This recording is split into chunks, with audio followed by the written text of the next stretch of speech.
It is the most feared natural disaster in America. An earthquake so powerful it last struck before the United States existed, unleashing a tsunami that erased entire tribes and sent waves all the way to Japan.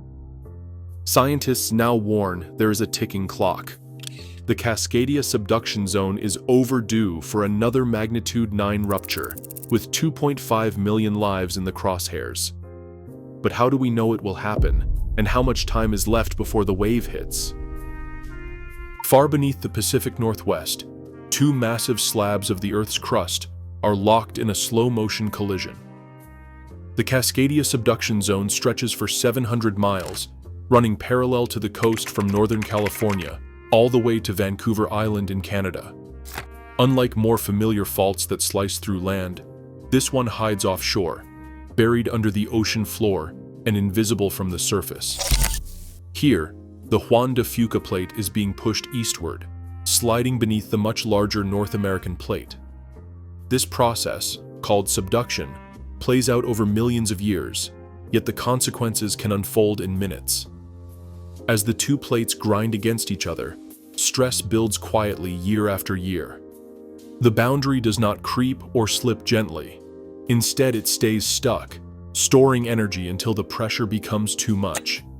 When that happens, the fault can rip open without warning, unleashing the planet's most powerful type of earthquake. Subduction zones like Cascadia are responsible for the largest quakes and tsunamis ever recorded. The 2011 disaster off Japan and the 2004 Indian Ocean catastrophe both began on similar faults. But in the Pacific Northwest, the danger is hidden. Not just by water, but by centuries of silence. There are no obvious scars on the land, no visible reminders of the forces gathering offshore.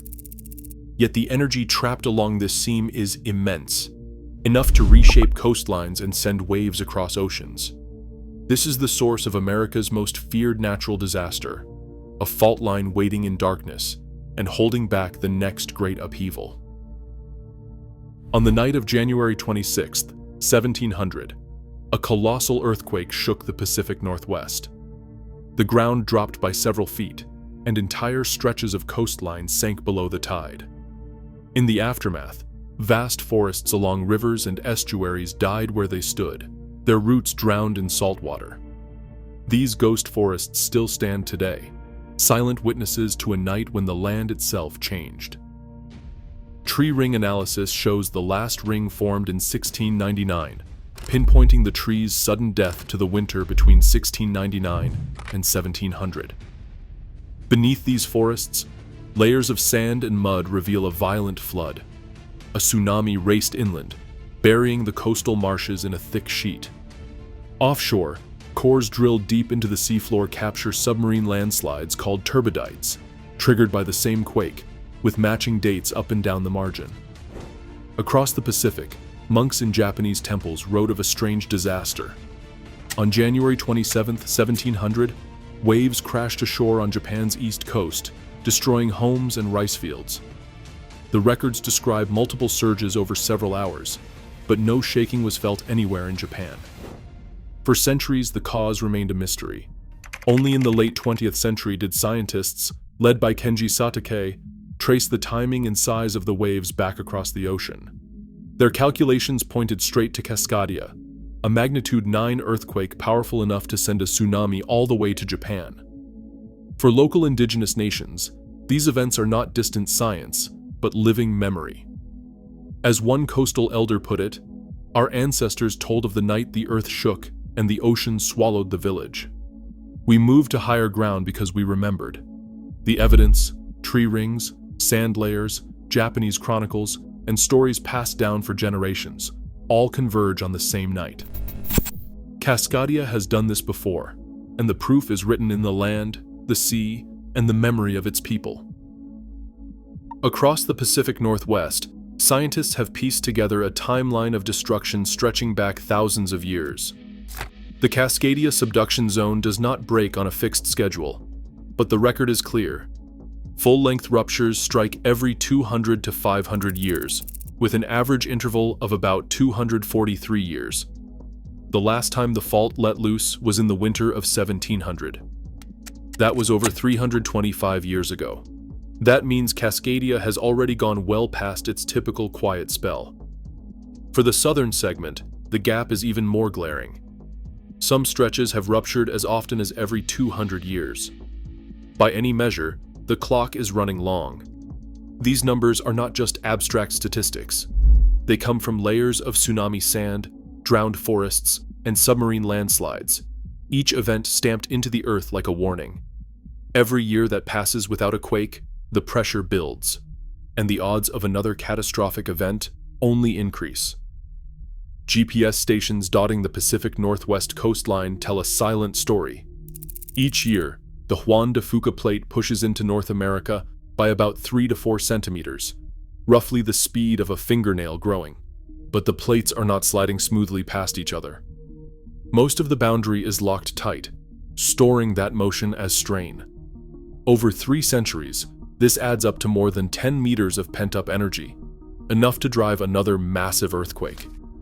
Geodetic models show the shallow part of the fault is stuck along hundreds of miles, with some segments nearly 100% locked. Scientists use these measurements, combined with the record of past quakes, to calculate the odds. The southern half of Cascadia now faces about 37% chance of a magnitude 8 or greater earthquake in the next 50 years. The risk is not abstract. The fault is loaded, the strain is real, and the countdown is no longer theoretical. Every year that passes without a rupture, the pressure grows, and so do the odds. When the Cascadia fault finally slips, the ground won't just tremble. It will convulse for 5 endless minutes. In that time, concrete cracks, bridges sway, and whole neighborhoods buckle under a force 10 times stronger than anything most Americans have ever felt. Portland, Seattle, and Vancouver, cities that thrive on the promise of stability, will find no shelter from the shaking. But for the Pacific coast, the real terror comes after the earth quiets. Far offshore, the seafloor lurches upward, displacing billions of tons of water. A wall of ocean, up to 30 meters high in places, races toward land. NOAA tsunami models show that for many coastal towns, the first wave will arrive within 15 to 30 minutes of the quake. That is less time than it takes to finish a morning commute. In some places, there is no high ground within reach. The water will sweep over roads, flatten buildings, and erase entire communities in minutes. Oregon's own disaster planning estimates more than 13,000 deaths in the state alone if the worst-case scenario strikes. Across the region, FEMA projects millions left without power, clean water, or a way out.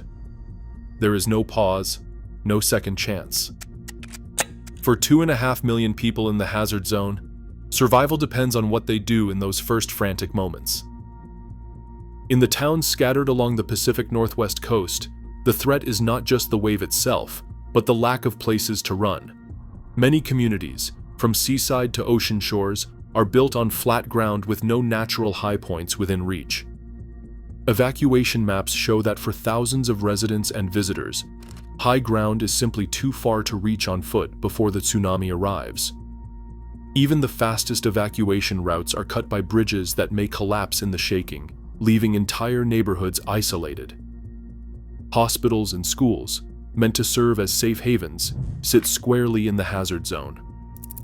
Oregon and Washington emergency planners estimate that more than 2.5 million people live or work inside the area at risk from shaking and inundation. To close this gap, agencies have turned to new solutions. Shake Alert, a West Coast earthquake early warning system, is now active in Oregon and Washington, sending alerts to cell phones and critical infrastructure. But in coastal towns, seconds of warning are not enough. Engineers are building vertical evacuation towers, concrete and steel structures designed to withstand both the earthquake and the tsunami. The first of these, like the tower in Oakland, Washington, can shelter hundreds of people above the flood. More are planned, but funding and construction lag behind the need. Community drills have become mandatory in schools and workplaces, teaching people to move quickly to designated safe zones. FEMA and state emergency managers describe the effort as a race against time, a scramble to build, plan, and practice before the inevitable event. For now, survival in many places still depends on knowing your route and moving fast, with no guarantee that help will arrive in time.